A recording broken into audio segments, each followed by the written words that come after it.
NCERT गणित वर्ग 10 में आप सभी का स्वागत है। आज हम लोग पढ़ेंगे प्रश्नावली 4.3 का प्रश्न संख्या 5। प्रश्न कह रहा है कि एक क्लास से टेस्ट में शिफाली ने गणित और अंग्रेजी में प्राप्त किए गए अंकों का योग 30 है।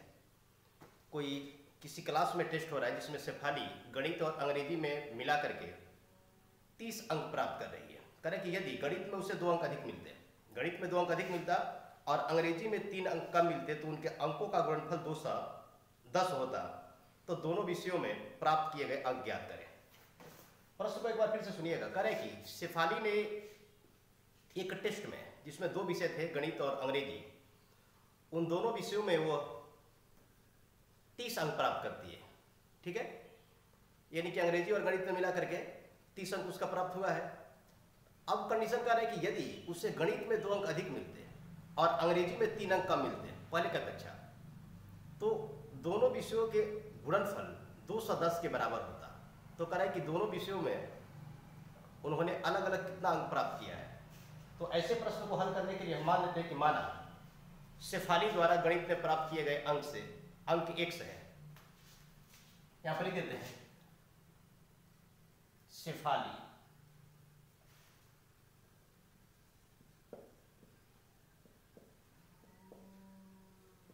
शेफाली द्वारा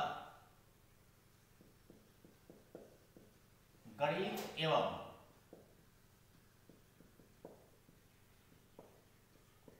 अंग्रेजी में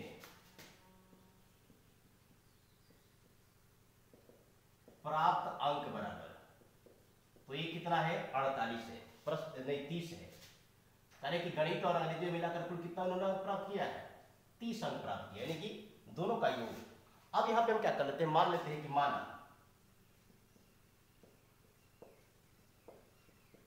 माना शेफाली को गणित में प्राप्त अंक x है। गणित में उन्होंने कितना अंक प्राप्त किया है, x अंक प्राप्त किया है। इसलिए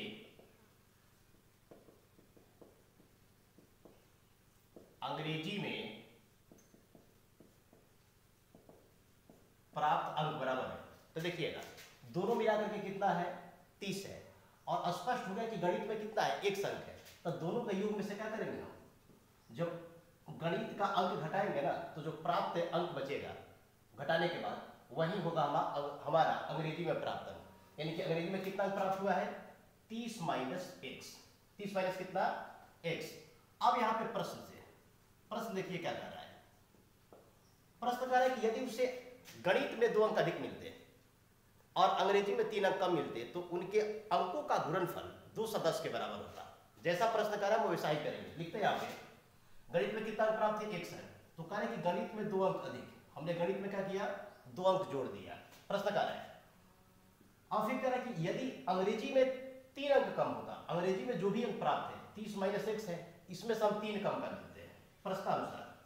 30 माइनस x, ये तो पहले कंडीशन का अंक है, कह रहे हैं कि 3 अंक यदि कम होता तो हम 3 क्या कर देते हैं, माइनस में कर देते हैं, बराबर है किसके होगा, 210 के बराबर होगा। कह रहे हैं कि दोनों के अंकों का गुणनफल 210 है। अब ध्यान दीजिएगा x प्लस क्या होगा यहाँ पे 2, और गुणे में क्या हो जाएगा, 30 में से 3 घटेगा, तो ये हो जाएगा आपका 27 माइनस x बराबर कितना, 210। इसको जब हम लोग हल करेंगे तो एक द्विघात समीकरण प्राप्त होगा, और उस जब द्विघात समीकरण को हम मध्य पर तोड़ करके x का मान ज्ञात करेंगे तो वही x का मान क्या होगा, गणित में प्राप्त किया गया अंक होगा। और जब गणित में प्राप्त किया गया अंक निकल जाएगा तो क्या करेंगे, दोनों विषयों का जो अंकों का योग है उसमें से गणित का योग घटा लेंगे, गणित का मान, तो हमारा बच जाएगा अंग्रेजी में प्राप्त किया गया अंक। तो ये इसको हल करते हैं। x में 27 से गुणा करेंगे, 27x, और x में 1 से गुणा करेंगे, x स्क्वायर हो गया, 2 में 27 से, तो 27 दूनी 54 होगा, दोनों का चिन्ह क्या है, प्लस है, तो प्लस में होगा, और ये हो जाएगा आपका 2 और माइनस से x में गुणा, तो 2x बराबर कितना, 210। ठीक है, अब इसको सही तरीके से लिख दे, x स्क्वायर हो गया, 27 में से 2 घटेगा, यानी कितना बच गया, प्लस में 25x, और ये हो गया हमारा प्लस में 54 बराबर है 210। ठीक है, x स्क्वायर माइनस में 25 में से 2 घट गया, 27 में से 2 घटा 25 बच गया, और 54 का 54 बराबर 210। ठीक है, अब इन सबको क्या करेंगे हम बराबर के बाद में कर जाएंगे, तो इन सबका क्या होगा बदल जाएगा। तो यहाँ पर लिख देंगे एक्स स्क्वायर, ये हो जाएगा माइनस में 25x, और ये क्या हो जाएगा माइनस में 14, और ये प्लस में कितना रहेगा 210 बराबर 0। ठीक है, अब क्या करेंगे यहाँ पे एक्स स्क्वायर, और ये होगा हमारा 25x। ठीक है, और 210 क्या करेंगे घटाएंगे, तो 210 में से 54 घटेगा, तो बचेगा कितना हमारा, बच जाएगा आपका, घटाने के बाद यहाँ पे क्या होगा, तो यहाँ पे लिख देंगे हम प्लस में 156 बराबर क्या हो गया 0 हो गया। अब क्या करेंगे हम, अब इसका हम मध्य पद तोड़ेंगे। क्या करेंगे, मध्य पद तोड़ेंगे। तो मध्य पद के तोड़ने के संदर्भ में क्या होगा ध्यान दीजिएगा।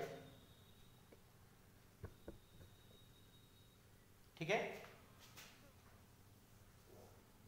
यहां पे होगा एक्स स्क्वायर, 25 को 2 बराबर भाग में तोड़ेंगे, तो 25 को 2 बराबर भाग में क्या होगा, यहां पे लिख सकते हैं हम 13x माइनस 12x अब प्लस 156 बराबर 0। ठीक है, एक्स स्क्वायर 13 12 कितना हो गया 25 हो गया, और 13 में 12 का गुणा करेंगे तो क्या होगा गुणनफल 156 के बराबर होगा। अब यहाँ पे कमन लेते हैं x, तो x माइनस क्या होगा 13, और यहाँ पे 12 कमन लेंगे तो ये क्या होगा आपका x माइनस 13 बराबर 0, यानी कि x माइनस 13 एक खंड हो गया, और ये होगा हमारा x माइनस 12।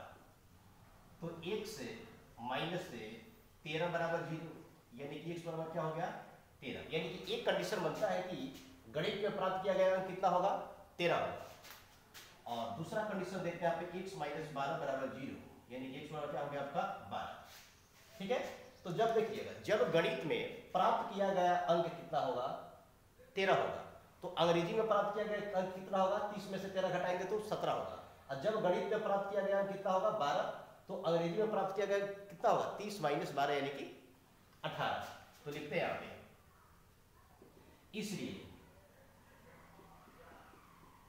गणित में प्राप्त अंक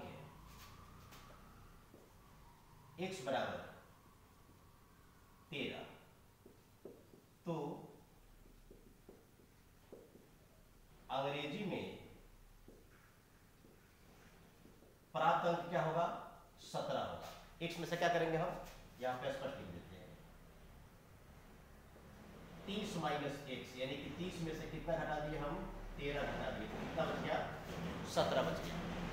और दूसरा कंडीशन क्या होगा, ये कंडीशन फर्स्ट हो गया, ये कंडीशन सेकंड हो गया। गणित में प्राप्त अंक बराबर 12, तो अंग्रेजी में प्राप्त अंक क्या होगा 30 में से हम घटा देंगे x, यानी कि 30 में से कितना घट गया 12 घट गया, तो बचा कितना मान हमारा, तो मान बचेगा यहाँ पे 18। इस प्रकार हमने क्या किया, गणित में प्राप्त किए गए अंक और अंग्रेजी में प्राप्त किए गए अंक आसानी से ज्ञात कर दिए। इस प्रकार आप लोग वीडियो को देख करके प्रश्नावली 4.3 का प्रश्न संख्या 5 को आसानी से हल कर सकते हैं। यह प्रश्न बहुत बार बोर्ड के एग्जाम में पूछा गया है, इसलिए आप लोग इसको देख करके और स्पष्ट रूप से बना लीजिएगा।